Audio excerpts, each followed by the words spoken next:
রান্নার ভিতরে সবচেয়ে সহজ রান্না কিন্তু ডিম ভুনা আর ডিম ভাজি।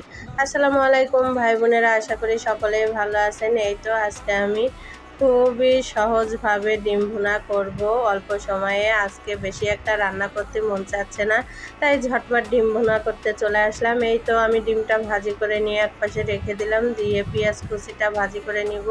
আর সেখানে দিয়ে দিলাম এলাচ দারচিনি, যেহেতু আমি 4টা ডিম ভুনা করবো সেই কারণে মশলাটা একটু কমই দিলাম।